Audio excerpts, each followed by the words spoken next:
the science communication program out here at UC Santa Cruz, and I am delighted to talk with you all today. I guess the thing I'm most excited about is that you're all on your SciComm journey, wherever you are on that journey. So I'm very happy to share whatever I can in terms of resources or knowledge or just ideas or just support about helping you go down that path. If I would love to sort of ask people to briefly introduce themselves if you feel comfortable doing it. If not, that's totally understandable. So Burley, do you want to moderate that in some way? Is there a way people can indicate whether they want to say their names and just briefly a little bit about where they are on their exploration of SciComm? Yeah, there's a way to raise your hand, and every month I forget how to do it because the host doesn't have that option. I think it's either next to the share button or under manage participants. Like if you go to manage participants and you see your name, there might be a little place where it's like a hand, raise your hand. If anyone's figured out how to do that and they want to just raise their hand now.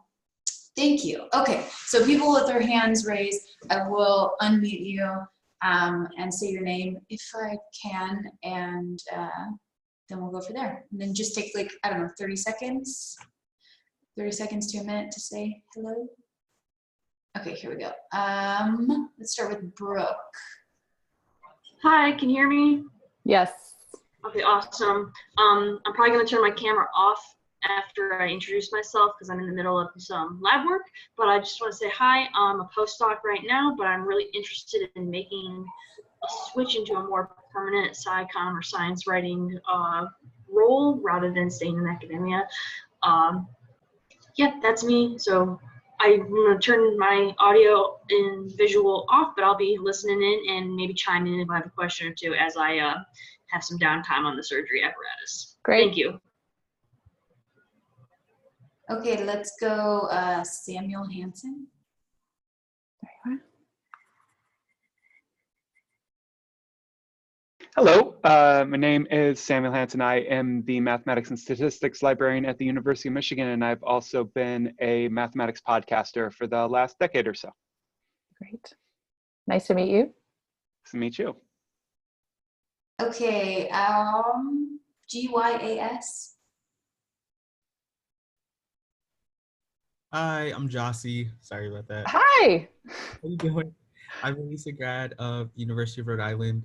I'm really just interested in SciComm as kind of a vehicle for like dealing with issues of lack of inclusion or lack of like representation in the STEM fields and beyond. So yeah, that's me. Great. Nice to see you again. See you too. Helena.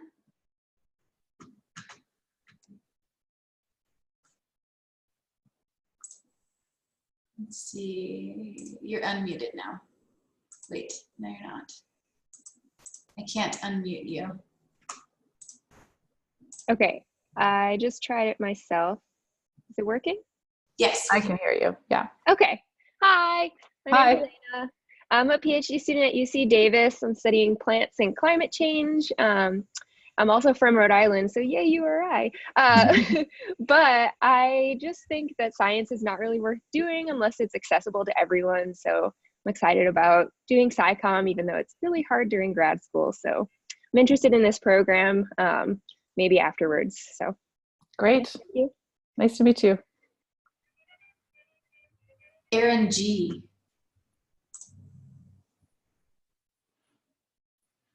That's me. Hi. Hi, Erin. My name is Erin. I am actually I'm a faculty member at Butler University, and I teach undergraduates. And I've been doing some SciComm training, and I'm trying to include that more with undergraduate education. And I write a blog on the side. Awesome. Great. Thank you. Helen.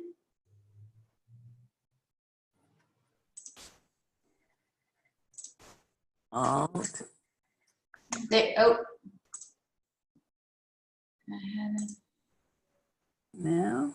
There you are. Okay, thank you. I'm Helen Hansma. I'm emeritus from UC Santa Barbara, and I'm working on the idea that biology emerged in the beginning from the mineral biotite. And so I'm enjoying contributing to reviewing stuff people write and learning from people and sharing my own work. Awesome. Nice to meet you. And the last one is Jeremy. Hi. You were the first person who actually physically raised your hand. Yeah, I couldn't figure out how to do it on the interface for a second. Old-fashioned, yeah. Yeah. Hi, my name is Jeremy Snyder. I am a recent graduate from Pomona College, and I am currently in Peru doing a Thomas Watson Fellowship, exploring the application of photography as a way to kind of communicate the science of river systems and how like the biology and geology of river systems impacts the people who rely on their services and who live around them. So I'm here in the Amazon doing that. And I'm interested in the Santa Cruz program. I worked with a recent grad, Alex Fox. Great. Worked with him at the Smithsonian Museum of Natural History. He talked to him a lot about it. Awesome. I just heard from him today. Cool. Great. Nice to meet you. Well, it looks like Erica, there's a few that couldn't turn on their mics, but in the comments, they've introduced themselves. So it's a lot of researchers. Oh, great. Okay. And I can see, for those of you who wrote in on the chat, so that's, I'm not sure what your names are because some of your usernames aren't your names, but I see Chelsea, Ben, Mackenzie, Tara, and Easel, somebody at Weill Cornell, who can't speak because they're in the lab right now. So I'm there with you in sympathy. Okay. Well, that's really great to meet all of you guys. And I thought I would start by actually talking a little bit about my journey into this field and what's keeping me in it and why I love doing it. And I guess taking a step back from that, I first wanted to start out by saying that I'm really glad you're here. I'm really glad you're on this journey. And I want to encourage you and just give you some verbal support at the outset, because I know that this is not a conventional path and not usually something that your parents, want you to be when you're growing up and things like this. So, but it is real, it is viable. And I've never met anyone who moved into science communication who regretted that choice. This is a lifelong career move. It's really rewarding. The only reason anyone ever does it is because they're really passionate about it. And so I'm sure that you've already found, as you're talking to people, that people are really very excited to kind of share what brings them to this path. So when I was a kid, I spent a lot of time outside in my backyard. We had a backyard that backed onto a forest, and there was a creek in there. And I used to just spend all my free time out there wading in the creek and hanging out in the forest, like by myself, and just, being with the trees and the water and the crayfish and just really enjoying that. And that's kind of where I got my love of science and my love of nature. And all the same time, my parents are scientists too. And so we would have, chats during our car rides, literally about immunology and microbiology and T cells and B cells. And so that was all part of my just background growing up. And my parents gave me a really healthy sense of what it was to actually be a scientist and what the life was like. And I kind of knew very early on that although I really loved science, I didn't want to be a scientist. I just knew that it wasn't right for my mindset. I sort of knew that I'm a person who likes to explore a lot of different things and have a lot of new experiences, and that I personally am not someone who would be happy sort of settling down on one research question or one system and just spending the rest of my career focused on that. But I was always really interested also in writing and communicating. I always had a journal or a diary, and my parents really encouraged me. And, they didn't give me a lot of messages about like, oh, you're never going to make a living when you grow up as a writer. They just didn't do that. And so I knew I had this love of science. I knew I loved to write. And I was sort of always searching for something that would let me do both. So I went to college and I majored in biology again, because I really love science. I thought it was important. And while I was there, I tried a lot of different internships and experiences and lots of different realms. And I eventually started working at the Stanford Daily as a just undergraduate newspaper reporter. And that's when things started to click for me. I really loved journalism. It didn't really matter whether I was doing it about science or not, but like it was fun when I got to do it about science. I just loved the experience of going out into the community and talking to people about what they cared about, and digging into the issues that affect people's everyday lives. And so I started to want to do more of that.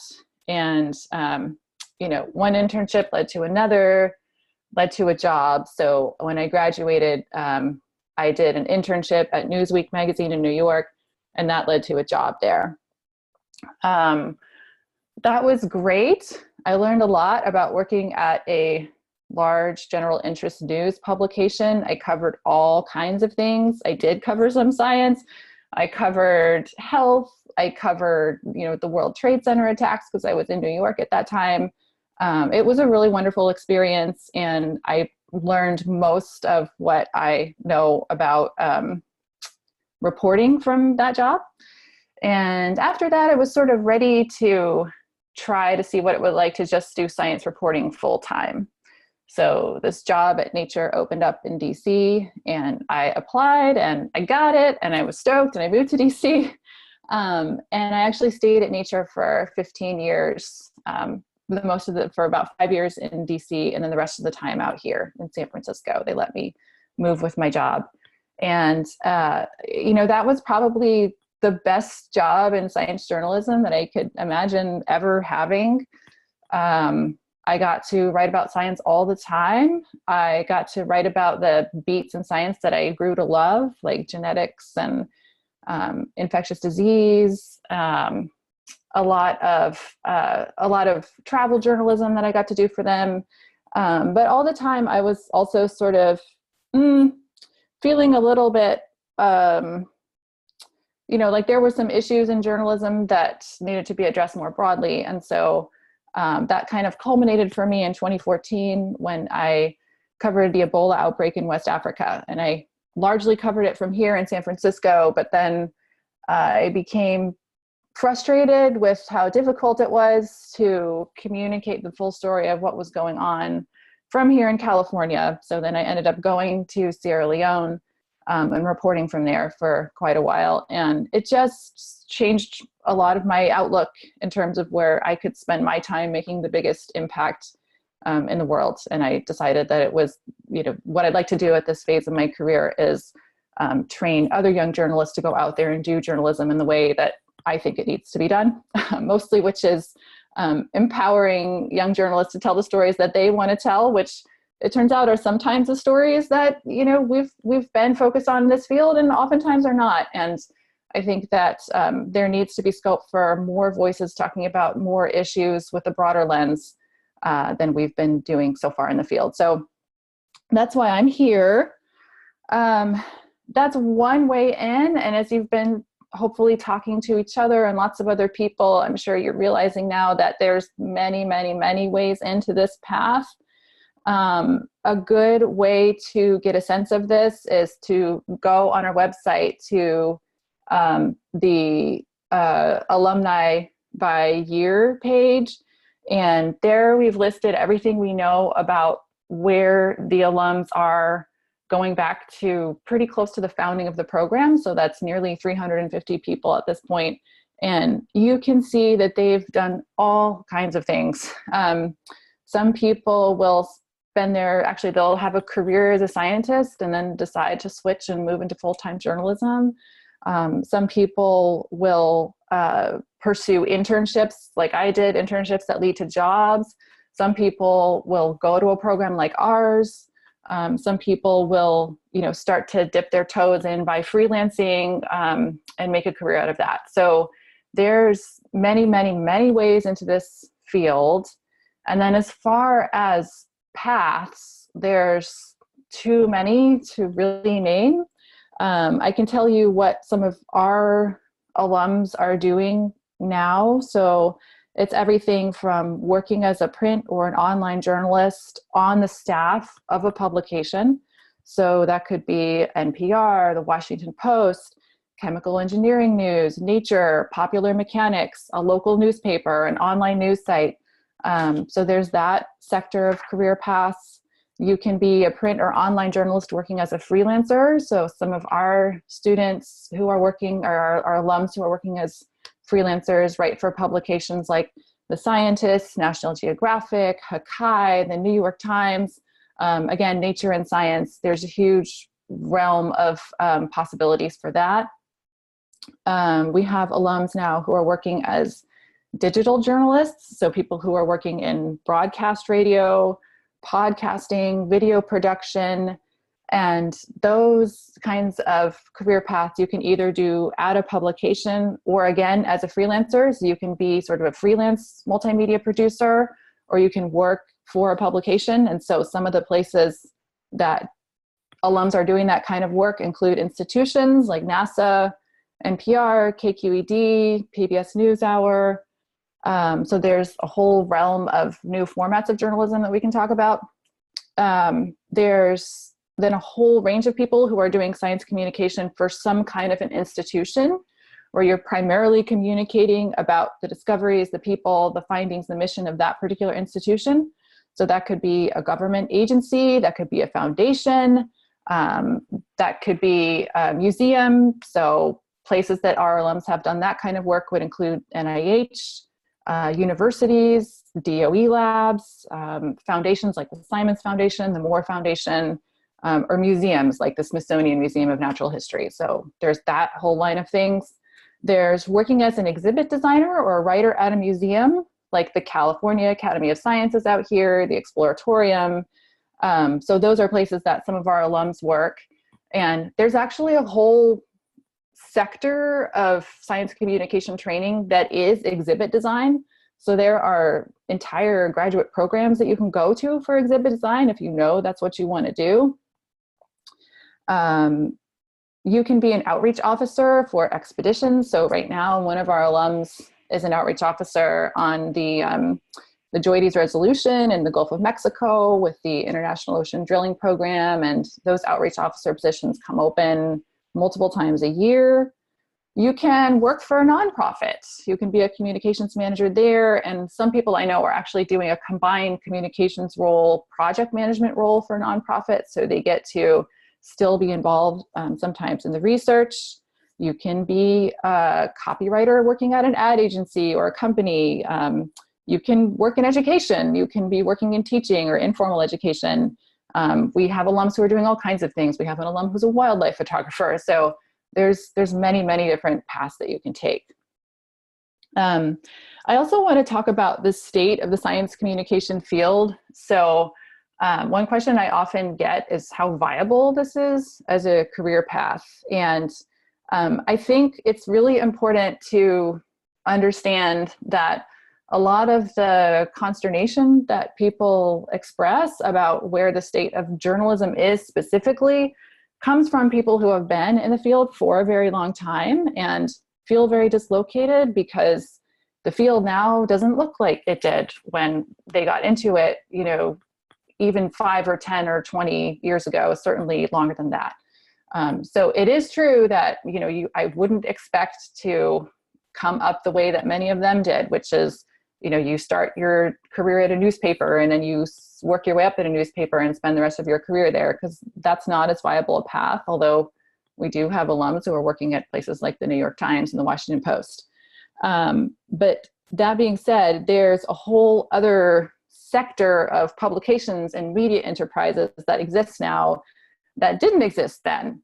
And so we're seeing our alums having a lot of success with those, as well as people who develop the skills that the people who develop digital skills are very much in demand by their traditional media organizations. So it's, you know, take a podcast like The Daily that the New York Times produces. If you listen to The Daily and then listen to all the way to the end and listen to how many producers work on that podcast. They've got like 20 or 30 people that are working just on that podcast. To take an example from our alums, Jennifer Lehman, who graduated last year from the program, so 2018, she's really strong on social media. She did an internship at NASA where she was doing podcasting and video. She was always really interested in that. And she got a job working for Popular Mechanics as an editor. And one of the things that really attracted them to her was, she's got the really strong science background, she's got the really strong writing skills, and she can work in all these additional formats. So I think it's important to know that if you equip yourself for success by developing, a skill set that's relevant now, then you will be able to succeed in this career path. I think it's also really important to know that beyond journalism, jobs in institutional communications are exploding. So I think that, universities, foundations, government agencies all recognize how important communication is to their mission. And they are, they basically can't hire enough people. There's like not enough qualified people to meet the demand for what they want. So we're constantly seeing, we're constantly getting requests to advertise jobs for, people who want to work at a university or people who need someone to come communicate about the science that they're doing, especially at government agencies like NIH and NASA. So that's an extremely viable career path, and one that, like I just had someone hired within the past week who graduated from the program 3 months ago in that kind of role. So there's basically limitless demand for that. In general, our alums, 30% or so of our alums are doing staff journalism, like they're on the staff of a journalistic publication. About 30% are doing staff institutional work, so working for a university or a foundation like Howard Hughes or say the University of Washington. About 30% are freelancing, so doing either journalism or institutional comms or a mix of the two. And the rest are doing something else. So that could include working at a museum, doing some kind of educational role. There's a lot of other things that people do. So I wanted to go through some of the pros and cons of how to break in, because there are a lot of ways to break in. So starting with internships and jobs, which is basically what I did, and I know other people who have done that route too. You can work your way up through successive internships and eventually find yourself a placement in a job.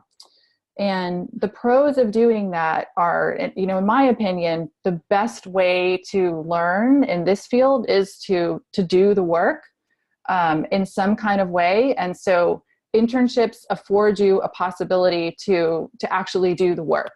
And that's really important for a few reasons. One is it can help you determine whether this is actually right for you, whether you enjoy doing the work and want to do more of it.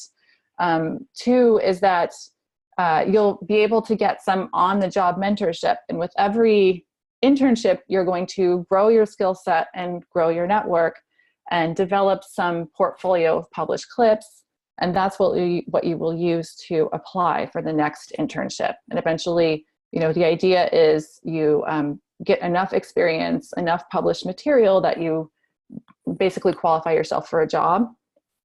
Other cons is you don't have to spend the money to invest in a graduate program, which is a big plus. That's a pro. Another pro is that, there are programs, fellowships like the AAAS Mass Media Fellowship that are specifically geared towards people who are making the change from science into communication.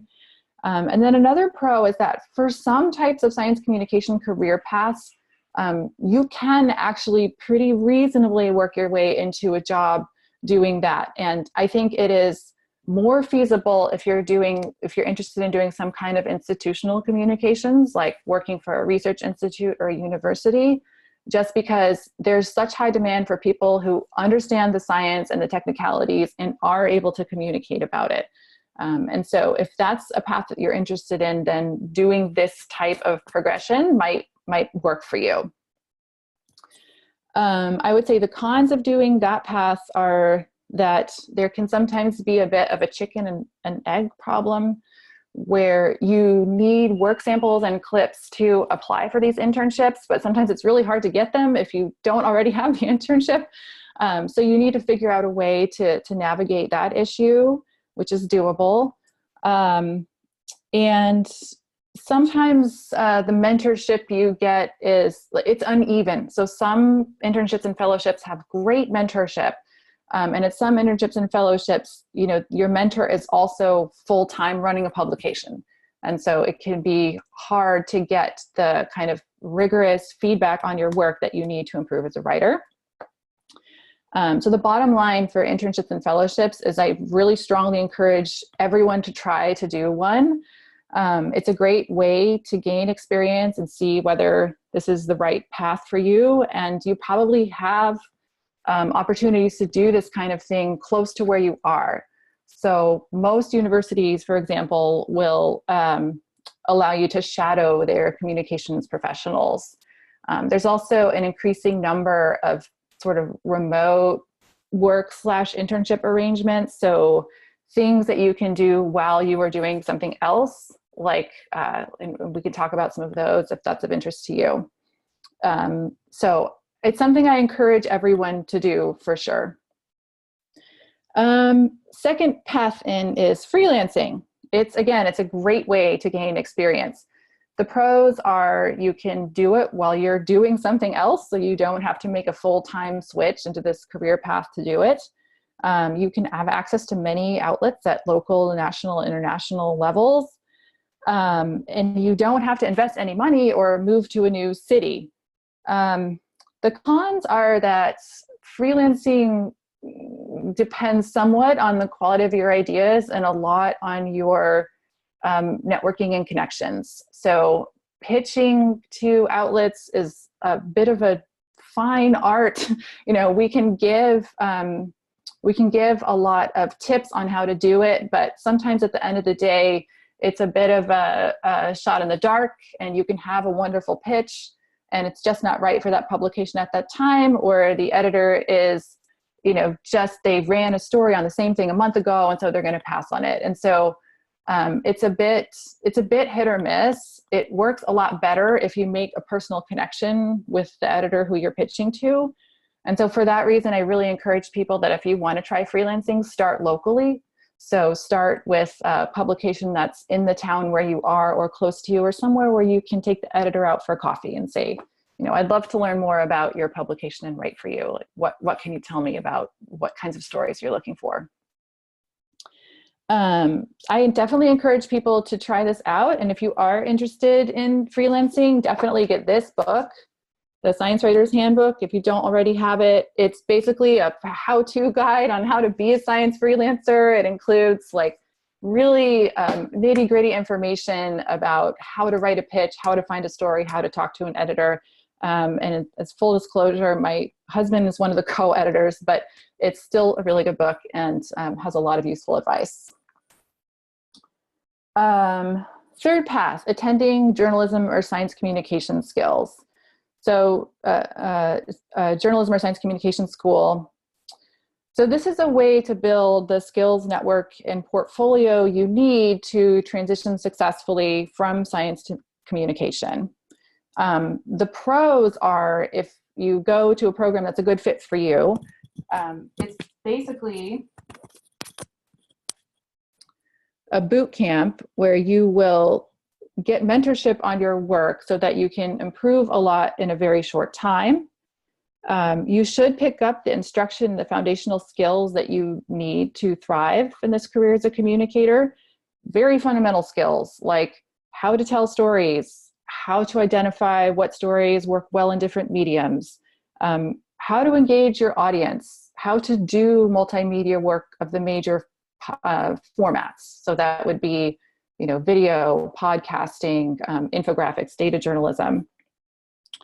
You will learn, you will start to build your professional network. And so that's one of the things that you get out of a program is you build a network with the people who are there with you at the time, and you become part of this larger network of alums who have also graduated from the program and are themselves in lots of professional positions in the field. And that can be really helpful for the rest of your career, because, you know, once you get your start, then, you know, you'll be in an internship or a job. And then as you're navigating transitions from there on out, you know, the more people you know that work at these places or have applied to these places, the more doors are kind of open to you. So that's part of what these programs do. The other thing that the programs do really is help you build that professional portfolio that you need to successfully apply for jobs and internships. And different programs emphasize this to different degrees. Our program emphasizes this a lot. We have you know, professional part-time internships alongside the coursework in every quarter. So you will definitely come out of this program with a large portfolio of clips. And I think those are, you know, the other main thing about the programs that I think is really helpful is you get real sustained invested mentorship. And especially at our program, but it must be like this at the others too. You know, the director of the program is someone who is only there for you. We are there to help you achieve your goals. You know, I'm not running a publication on the side. I'm not doing 10 other things. You know, my entire job is to help up to 10 students a year transition from science into science communication. And at our program, and I'm sure it's like this at others, you will also work with a number of instructors who are themselves really passionate about this too. And so you're getting a huge dose of mentorship in a short time, and that's going to form, you know, lasting connections that will help you for the rest of your career. These programs are also, you know, we've worked with hundreds of students over the years, so we know how to help people make the transition, and that's what we're here for. The cons are that it costs money. You need to be in certain geographic areas to attend the programs. There are remote options, but I think they don't necessarily serve the same networking and mentoring function. So, you know, if that's all that you can do, then I think it's a good option.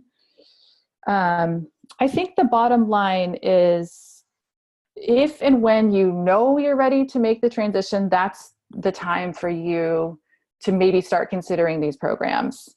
And I definitely encourage people that if they ever do feel like they're ready to look at programs, talk to alums of the programs, visit the programs themselves, because there's a number of different ones. And I think they all have their own distinctive community feel. And I think the best way to know whether one is a good fit for you is to be there and just see what it feels like. So I definitely encourage that. And I definitely encourage people to talk to alums, because they've been through it. You know, they can tell you what the challenges are and what the benefits are. So they're a really, really good resource. I think I had a couple questions about our particular program. So I'll run through this, and then I'll just open it up for any questions that you guys might have. So our program is, it's a 1-year program. So there's 9 months here on campus in Santa Cruz where you're doing part-time coursework along with the part-time internship. The way it works is that 2 days a week you are in classes, 2 days a week you're working at your part-time internships. And some of those are on site, some of those are remote. There's journalistic options, multimedia options, and institutional communications options. At the conclusion of the 9 months on campus, you apply to an internship that's on site, full-time, and paid. And so those happen all around the country and the world. And we've got a list on our website of where alums have gone over the years. So our program is unique in, I think, 3 main ways. The first one is that everyone comes in with a science degree. And I think that allows us to do a couple of things. You know, one is that we have a real strong track record with helping people make a lifelong career out of this. Part of what happens when we pull people in who are already demonstrated that they're passionate about and committed to science is that we know they're really committed to this line of work. And so I think that creates a distinctive community both during the program year and for the duration of your career after you leave the program. It also allows us to not spend time on doing things like getting everybody up to speed on how the scientific method works, or what is a hypothesis, or, you know, how do you do statistics. So we don't have to spend time on those things, and we spend all of our time on the training of how to do communication, mostly through a journalistic lens. So we teach news writing, news feature writing, magazine writing, all forms of multimedia, so video, photography, podcasting, infographics. We do investigative journalism, profiles. We pack a lot into that time. And part of the reason we can do that is because everybody comes from some kind of scientific background already. Another thing that's unique about the program is that we combine the classes with the part-time internships. So before you even graduate, you will have definitely done between 2 and 3 internships already. And, you know, that does a lot of things. One is that it helps you develop your portfolio of clips, which makes you a more competitive applicant for internships and jobs. The other thing it does is it gets you experience working in a professional environment, a professional science communication environment. And I find that that helps our alums when they actually get out into the world and they're encountering these situations. You know, they're not encountering them for the first time. They have some experience to draw on, and also mentors to draw on. So, you know, they can ask me or their past internship mentors, you know, I'm experiencing this situation at my internship, you know, what do you recommend I do? The third thing that I think distinguishes our program is we're the most affordable of the program. So we're based at a public university. And I think even for out-of-state students, we're still the most affordable program if you compare to the other major science communication programs. We also offer aid to everyone who needs it. So the way our process works is that we evaluate our applications, we make offers of admission, and then to those who we offer the admission, we can have a conversation about what level of aid they need. And so far, we have never had to have someone decline an offer of admission because we couldn't provide them enough aid. So we provide anywhere from between, you know, $5,000 to a full ride for people who apply to the program. I would say, you know, overall, a hallmark of our program is the quality of the mentorship you get. So I teach in every quarter, and I know my students really well. And I think if you talk to alums of our program, that's something that they will tell you, is that we're there for them sort of throughout the duration of their careers for whatever they need, even if it's just to like call me up and say, you know, oh man, I did publish this awesome story, I'm so excited about it. Or like text me and say, you know, I'm like feeling really stressed and I don't know what to do. We're there for people at all stages for whatever they need. Because we're known for producing scientist communicators, employers reach out to us a lot of times because they know they want to recruit people from our talent pool. So we will get, you know, people asking us to send jobs out to our alumni community that they're not publicly posting. And that's actually happened twice this week already. So we're known for producing people who are really, really good at this. And I think employers recognize that. So I just want to like sum up with some general guidance for people at all levels of wherever you are on this path. The first tip that I give to everyone is to engage organizations like the National Association of Science Writers or local chapters of it that are near where you are. It's just a way to get access to job listings, find other people who are doing the things that you want to do, and feel connected to this community that will help you grow throughout the course of your career. I encourage people to engage all the resources that are out there to help people do this kind of work. So the Science Writer's Handbook is one. The Open Notebook is a great online free resource. They even have a whole essay collection on how to break into science writing. So I encourage people to look at that. Find mentorship in whatever way you can. There's probably someone near where you are locally who is doing this kind of work and would love to help support you through it. So I encourage people to find mentors. If there's no one there immediately, then reach out to someone who's doing the thing that you want to do. Just send them an email and say, hey, I love your work. I would love to learn more about how you got where you are.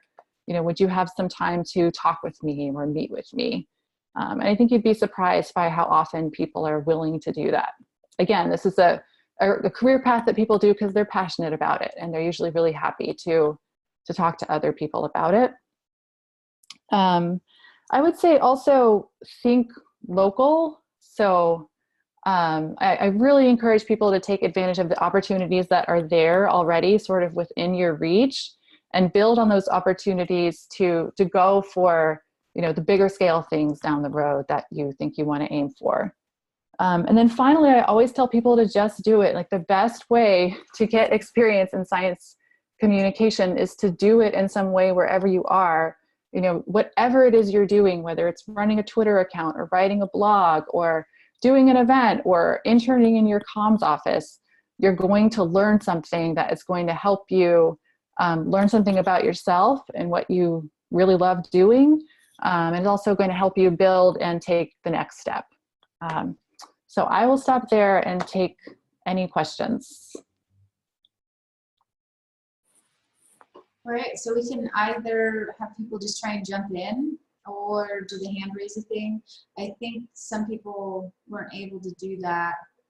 So if you've got a question and you don't want to ask it on camera, you can pop it in the comments, or you can raise your hand. I already see a hand raised, so let's just start there. And then either comment section, raise your hand, or just jump in if you want to. Where'd it go? Jeremy?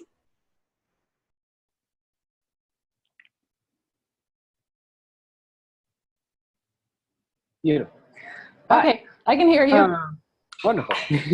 So I saw that one of the first courses that you taught at UCSC was about navigating like social media and kind of online sources of public, like self-publishing. And that's something that I've been thinking a lot about during this fellowship as something that, just kind of like a go-to, an easy place to start producing work that is kind of aligned with what what I'm hoping to do, or the vision that I have.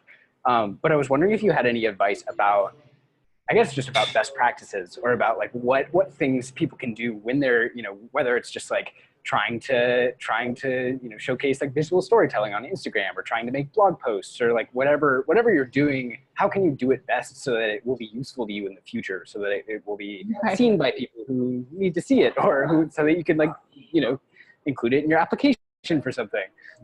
Yeah, for sure. So a couple of things about that. First of all, I think most professional science communication institutions, whether it's journalistic or institutional comms now, expect people to have a social media presence. So it's a really smart idea to engage in that, in whatever way you can. I think the second thing is, the way that social media works best is when you find your community. And, there's a great Scicomm community on lots of these platforms. There's also, photography communities. There's like South American interest communities. So I think the thing to do is, post about what you're passionate about, keep it professional, and see who's responding to your work and engage with them.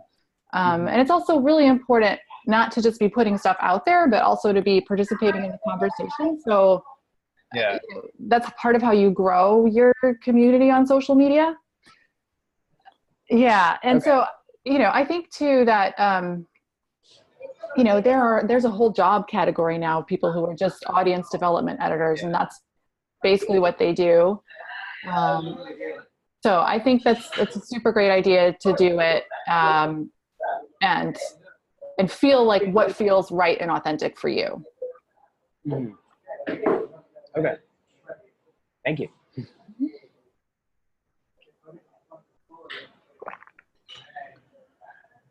There's a question in the comments. Will the program always require the GRE? If your GRE is more than 5 years old, can you submit an old score? Okay, so good question. I'm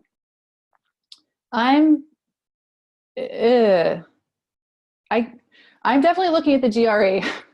I don't love the GRE, and we've gotten some guidance from our leadership that we have a little bit of leeway to start looking at whether our programs are going to require it. So we just got that guidance recently, and I haven't had time to look at it seriously, but it's definitely a thing that I'm considering. So that's all I can say right now. If it's more than 5 years old, can you submit it? Yes, if you have the original report score. So I don't think that the testing company can send it to us anymore, but if you kept a paper copy of your score, then we would accept that.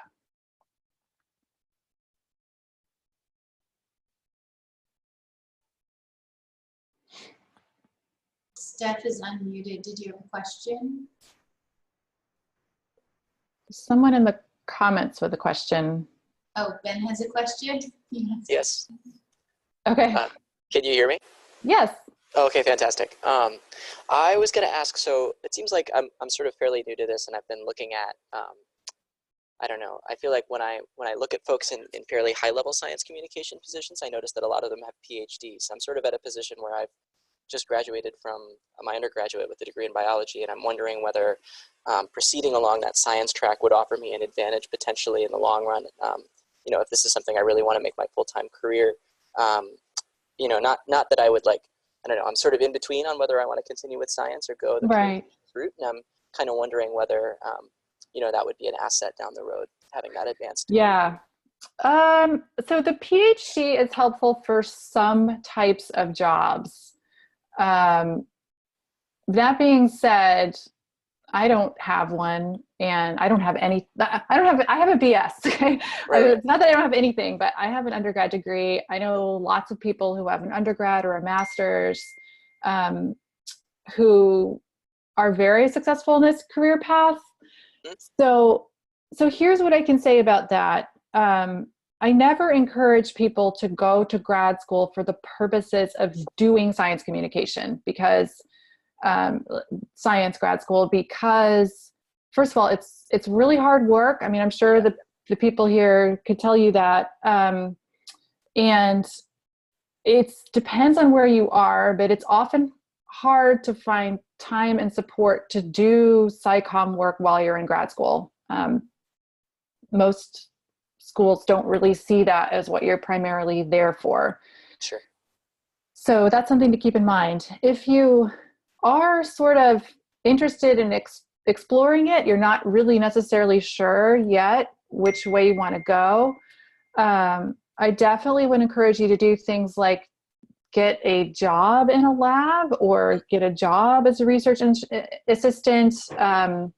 Actually put yourself in a position where you'll be doing the day-to-day of science in a kind of a full-time sustained way.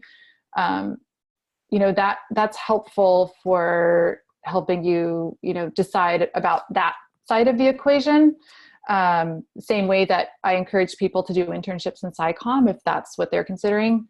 But I definitely don't encourage people to, commit to going to grad school for science unless they know that's really what they want to do. It's a really, it's a wonderful experience. It's a hard experience. And I think once you're on that path, even if you don't like it, it can be hard to get off it, because sometimes I've heard that, people feel like a failure. So if it's for you, I say go for it like 100%, but don't do it for the purposes of becoming a science communicator. Yeah, that makes perfect sense. Thank you. Sure. Okay, we've got a couple of people with their hands up. I don't want to say the name wrong. Saima. Hi. And can you tell us how to pronounce your name? It's Saima. Hi, Saima. Hi. So I am planning to apply to your program and to other major SciComm programs this winter. And so I'm just sort of trying to find out as much as I can about them, sort of the similarities and differences. And so I think one big aspect of the MIT program is that you write a thesis. So it's like a 6,000 word feature article, basically. I could be wrong, but as far as I know, your program doesn't do that. Is that right? And if so, yeah, we don't do a thesis. What we do is everybody writes a long form magazine article. I'm trying to figure out if I can share my screen. So we have a publication that everybody contributes to called Science Notes. And let me see if I can get this up there. And for Science Notes, everybody writes a long form magazine feature that we publish along with podcast, infographics, photos, and video if people want to include that as part of the package. And then we commission illustrations from the Science Illustration Program at Cal State University Monterey Bay. So it's a really beautiful publication. And let me see if I can do this. Not that. Share. I'm not sure if I'm going to be able to make this work. But I'll just paste the URL here in the comments. So we don't do an academic thesis. We put together this long form. It's basically like a long form magazine online that everybody contributes to. Cool. Yeah. So there's the link. Yeah, and it's a pretty fun experience working with those illustrators too. They're incredible, and they make beautiful original art for everybody's packages. So is that like a class in which you focus on that, or do you work on it throughout the course of the year, or like how is that work integrated? Right. So it starts in fall quarter when I talk to people about, I talk to the students in my fall quarter class about what makes a feature and how is magazine feature writing different than news writing. And then we start thinking about ideas. So we start talking about what ideas work well for features and where they can start trying to find these ideas. One cool thing that happened this year is we actually have some money for people to travel for these features.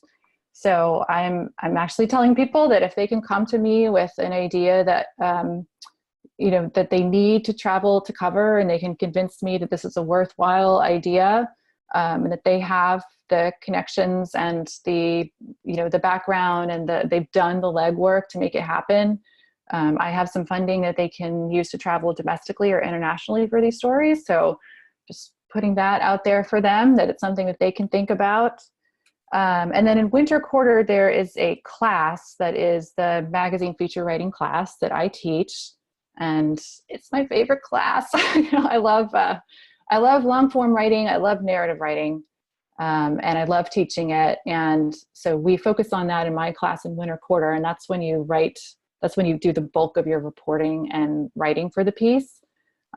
We bring in usually a lot of guests for that class. So other people to talk about their magazine feature writing processes. And we bring in a guest editor to guest edit everybody's features. So you get my feedback, you get the guest editor's feedback. And then in spring quarter, we work on the podcast. So you develop a podcast related to your feature. And we meet with the CSUMB students, and every student puts together an art memo for them that says, this is what my feature is about. These are my ideas for the illustrations. And then you work with those students to develop the illustrations into a final product.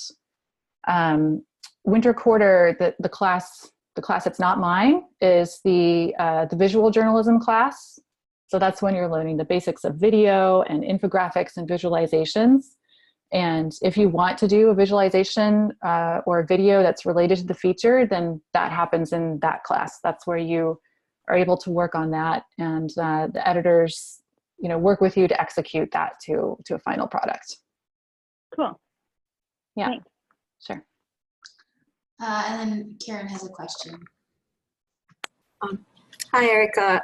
I also didn't get to introduce myself earlier. So I'm a chemistry PhD student at Columbia right now, but I'm defending my PhD next month, which is exciting and terrifying at the same time.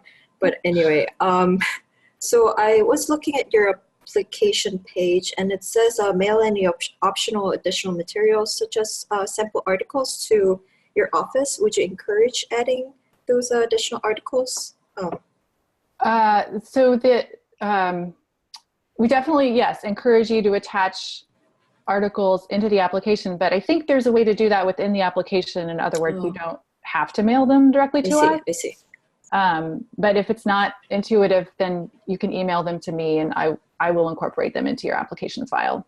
I see. Okay, thank you. Sure. I don't see any more questions. We've got 2 minutes, so if anyone has any last minute questions, if not. Lightning round. Hands, comments, pop in. I have a question. Oh, okay. And also, do you provide housing? We provide housing. No, we do not provide housing. Easy. There is graduate student housing on campus, yes. So some people do that through the university. Other people prefer to live off campus, and so they do that. Yeah, I'm happy to talk to you more about that individually. Okay, Ben, go ahead. Sure, I was just going to ask, unless anybody else has anything that's a little bit more substantial, I was going to ask whether there's an exciting story you've been working on recently that you'd be interested in hearing. Yeah, well, okay. I've been doing a lot of reporting on basically patients. I do a lot of reporting on patients with very rare diseases. So these are diseases that one person or 5 people in the world or the United States might have. And so it's a big problem because all the incentives for drug companies are not to develop any medicines for these people. But with advances in technology like genetic sequencing and synthetic DNA and lots of streamlining tools for laboratories, research to develop a single drug for a very small number of patients is actually more affordable than it's ever been. It's still, I think, out of the reach for most people, but there are families who are finding ways to put together the funding to develop literally a drug for 1 child or 5 people or 10 people. And so I've been doing a lot of reporting on that. I'm working on a story about that right now. And I just find it incredibly fascinating as an example of the way that science can interact with society. So you have people who have a very pressing need that isn't being met by the current system. You have scientific advances that are making it cheaper and more possible than ever before to try to develop ways to meet the need. And so you're basically seeing this kind of democratization of science and research in this particular way that I think has been really fascinating. And every new family I talk to teaches me something new about the process. So I've been working a lot on that. Really cool. Thanks for sharing. You're welcome. All right, well, I don't want to go over time, but we really appreciate you taking the time to come talk with us. I know a lot of people are very thankful. So I know a bunch of thank yous are going to pop up in the comments. And for everyone else that attended, this video will be available on the Mentor Chat channel once it downloads in an hour or 2. And January will be an editor from the conversation. We'll take December off. So thanks, everyone. Thanks, everyone. Feel free to reach out if you have questions or want referrals or anything at any point. Good luck. All right. Thanks, Erica. Bye. Wait, sorry, that was my question. Is there an actual an email address or something that we can reach out to you on? Yeah, I'll just put it in the comments. That would be wonderful. Thank you. Sweet. Okay. Thank you so much. This is so helpful. Sure. Bye. Bye.